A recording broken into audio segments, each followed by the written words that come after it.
السلام علیکم دوستانو. پرون په شلوريزه نړیوال جام کې د افغانستان او پاکستان لوبډلو ترمنځ شلوريزه لوبه ترسره شوه. دغه لوبه پاکستان وګټله، افغانستان وبایلله. پاکستان یقینا ډیر قوي ټیم دی، ډیر غټ ټیم دی. د ډیره وخت څخه کرکټ کې افغانستان تر اوسه 20 کاله کېږي چې کرکټ کې نو پاکستان دوی لوبې مخکې هم ګټلې دي د هند او نیوزیلند څخه. افغانستان بیا هم ډیره زبردست لوبه ورسره وکړله، دوی ته په اسانه دا لوبه نه پرېښول. خپل کوشش یې وکړ دا چې لوبه ولې خرابه شوله. په دې اړه سره غږیږو، ویډیو تر اخره راسره وګورئ. که په دې چینل کې نوی یاست، افغان خوشحال یوټیوب چینل هم در سره سبسکرایب کړئ. پاکستان وګټل او افغانستان بایلل. کریم جنت ښه بالینګ ونه کړی څو خو د پاکستان محمد آصف ښه بیټینګ وکړ او افغانستان لوبه وبایلل. دا دریم ځل دی چې افغانستان په دوو نړیوال جامونو او یو آسیا جام کې له پاکستان سره مهمې لوبې د خراب بالینګ له کبله بایلي. مسلکي او خپل هیواد او ملي ګټو ته ژمن اشخاص او ژمنې ادارې له هرې وړې او لویې تېروتنې غټ درس اخلي، د مشکل حل پیدا کوي او آینده کې بیا نه تکراروي. مګر ولې افغانستان له یوې سوړې په وار وار چیچل کېږي؟ د پاکستان سره لوبې کې اصلي ستونزې د افغانستان د سر توپوهونکي یو ځل بیا په بشپړه ډول ناکام ثابت شول. حضرت الله عزیزی د خرب او ترب لوبغاړی دی، خو موږ ګورو چې پرمختګ کوي، ځوان دی، آینده لري. که ودرېدي ښه پیل کوي، که نه هیڅ کرکټ کې باید د پیل لوبغاړی داسې توکلي نه وي، مطمئن او ثابت لوبغاړی وي. بدیل یې ډیر لرو. شهزاد محمدي په تیرو 2 تمریناتي او 2 رسمي لوبو کې یوازې د ویسټ انډیز خلاف یوه 50 کړې ده، نورې کومه توره نه ده کړې. د هغه وزن د تیزو بالرانو لپاره برابر نه دی او نه هم هغه پخوانی شهزاد دی.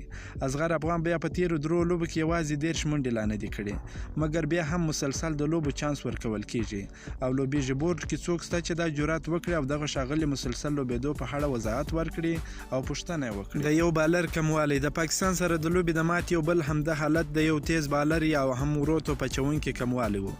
البته محمد نبي هم په ښه شکل سره د مجیب او راشد او خپل اورونه تنظیم نه کړی سول.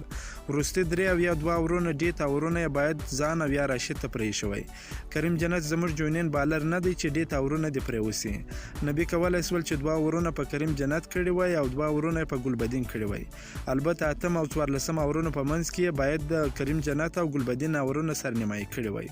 نبي خپل اورونه اخري ته پرې شوی. شهزاد او اصغر کې عثمان او اشمت. د افغانستان په نوملړ کې عثمان غنی او اشمت الله شایدي هم شته. عثمان غنی د پیل توپوهونکی دی، اشمت الله شایدي د میډل هارډر توپوهونکی دی. اصغر او شهزاد که 10 کاله نور هم کرکټ وکړي د افغانستان آینده نه دی. د هغوی عمر او فټنس نور د کرکټ نه دی، تشې تجربې لوبې نسي ګټلی. مګر برعکس عثمان غنی او اشمت الله شایدي د افغانستان آینده دي، ځوانان دي او تر دې دواړو ډیر غوره دي. د پاکستان سره په لوبه کې په کوم ځای کې چې اصغر یا د هغه ورور کریم جنت توپوهنې ته راوتی، دا ځای بیخي د اشمت الله شایدي و. د پاکستان سره لوبه کې د اشمت شایدي نه لوبول لویه تېروتنه او لویه جفا وه. افغانستان تر فشار لاندې و، د پاکستان بالرانو له هرې خوا یرغلونه کول، مګر یو افغان توپوهونکی هم داسې نه و چې په وکټ ودرېږي، وکټ وساتي او ورسره یوه منډه وکړي، منډې روانې وساتي. دا کار اشمت الله شایدي کوي، هغه د همداسې لوبو لوبغاړی دی. شهزاد محمدي داسې دی چې سترګې پټې کړي، بیټ تاو کړي، یا شاټ یا اوټ. موږ په مهمو لوبو کې دا دویم ډیر ګورو، مګر عثمان غني داسې نه دی. هغه ځوان دی که یوې 2 لوبو کې ونه چلیږي، نورو کې چلیږي او پخیږي. تر ټولو مهمه دا چې هغه آینده لري. ما سره او شاید د کرکټ ډیرو مینوالو سره دا پوښتنه وي چې ولې په 2 تمریناتي او 2 رسمي لوبو کې عثمان غني او اشمت شایدي ته چانس ورنه کړل سو. زه ډاډه یم که دوی ته په 2 لوبو کې چانس ورکړل سوی وای، دوی به ثابته کړی وای چې په لوبډلې کې لوبېدل او ځایېدل یې بیخي حق دی. دوی دواړو نومونه په سکواډ کې شته، خو هماغسې یې په سکواډ کې بند کړي دي. عثمان غني باندې فیلډینګ کوي او اشمت باندې اوبه چلوي. که چانس نه ورکوي بیا مو ولې په سکواډ کې اخیستي. فیلډینګ افغانستان له پاکستان سره ښه فیلډینګ ونه کړ. په اول اورونو کې رحمان الله ګربز ونه کولی سول چې بابر اعظم ران آوټ کړي. هغه هڅه وکړه خو نه سمه نه وه. بس تا یوه تېروتنه د مقابلې لوبډلې د بري چانس زیاتوي. نوین الحق هم د بابر اعظم یو کیچ وغورځوي. مهمه دا چې پاکستاني توپوهونکو په ډېرې اسانۍ سره یوه منډه کولی سوی. دا کار د هغوی د منډو لړۍ روانه وساتله.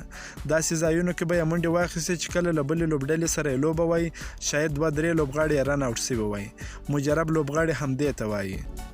را روانو لوبو کې که 2 بدلونونه راځي، هغه باید د شهزاد او اصغر نه لوبول وي. د کریم جنت بالینګ ته په کتو هغه باید په خپله روزونکو ته ووایي چې نور یې لوبډلې کې وانخلي. یادونه موږ که په لوبغاړو انتقاد کوو، باید یوازې د هغوی په لوبه او خراب کارکردګۍ انتقاد وکړو. له لوبو اخوا نه باید د هیڅ لوبغاړي په شخصیت او حیثیت باندې انتقاد یا هم لفظي برید وکړو. که مو دا ویډیو خوښه سوې، ویډیو در سره لایک کړئ. که په دې چینل کې نوی یاست، افغان خوشحال یوټیوب چینل هم در سره سبسکرایب کړئ. د نورو تازه معلوماتو لپاره لپاره هم زموږ سره اوسئ. تر بلې ویډیو پورې د الله په امان.